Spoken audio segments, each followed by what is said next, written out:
Hello, Formula One fans. You are in paddock headquarters. Thank you for watching the program. A lot to talk about today. A very exciting qualifying session at the Hungarian Grand Prix. Before we get to that, big shout out for Messi's debut down in Miami. Incredible soccer, incredible, greatest football player in the world. Ends up getting the winning goal on his debut in Miami. So very exciting highlights there. Congratulations to him. As well as the U.S. women's national soccer team. They beat Vietnam yesterday or last night in a very convincing performance, but they still had a lot of room to improve. So just wanted to throw those two shout-outs out there before we get to Formula One, which is why you watch this program. Now, Lewis Hamilton, of course, is the story of the day, the biggest story. He knocks Max Verstappen off of the pole position. He was the last car to come down through qualifying in Q3 and takes the pole away from Max.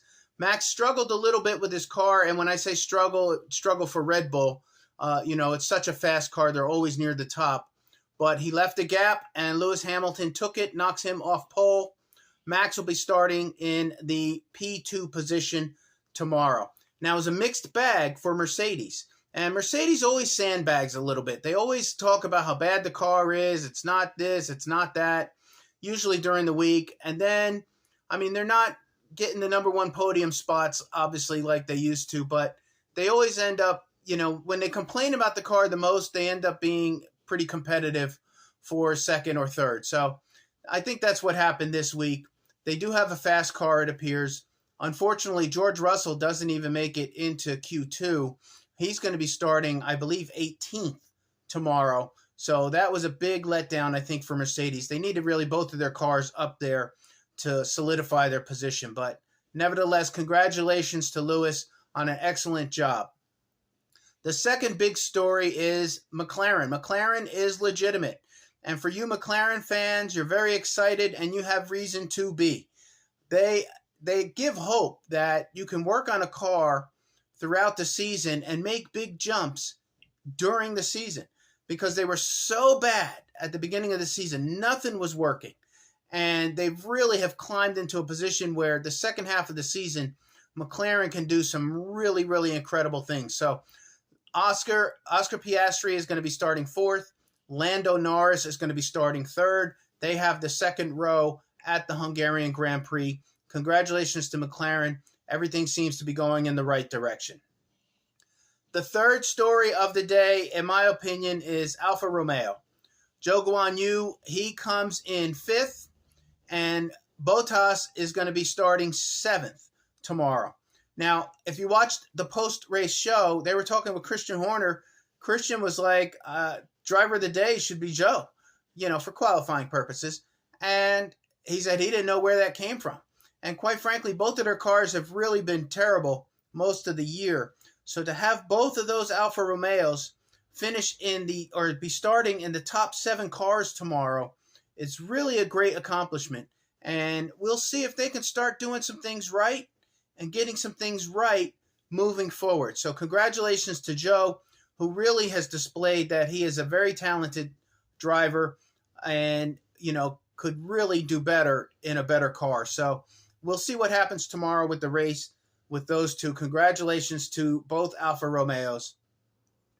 And finally, Danny Ricciardo. For all you Danny Ricciardo fans, you should be happy. He's driving that AlphaTauri. It's a bucket. It's a tractor. It's not very fast. He gets out of Q1 into Q2. He does out-qualify his teammate Yuki. And really great job. I thought for sure he would be down in the bottom, 17th, 18th, 19th, and he ends up qualifying 13th, which is just a great job. I got to give him props. Both Williams cars, like the Alpines, I think they were expecting to take a hit this weekend. I know Alex Albon was really trying to get into Q2. They just didn't have the gusto. Logan Sargent looked like he made an error on his last lap or two, and he was really never a threat to get into Q2. But Williams wasn't expecting much this weekend, and unfortunately, it looks like they met their expectations. So that's the deal with them. Alpine, it's the same. I guess the track is not really suited for them. They've got some work to do. There was a reshuffling of the management there. So it's going to take them a couple races to decide if they're really going to be legit the second half or not. Final point for the race tomorrow. It's going to be an exciting race, and it's going to be hot. So it's going to be warm. So expect maybe a 2-pit strategy, two stops because of the tire degradation. That leaves room for error. That leaves room for strategy, which should be very, very exciting. So that's where we're at. Lewis Hamilton on the pole, Max Verstappen on P2, Lando Norris P3, Oscar Piastri P4. I think Sergio was down there in P9. He gets into Q3, but he's still really underperformed. So it's a mixed bag with him as well.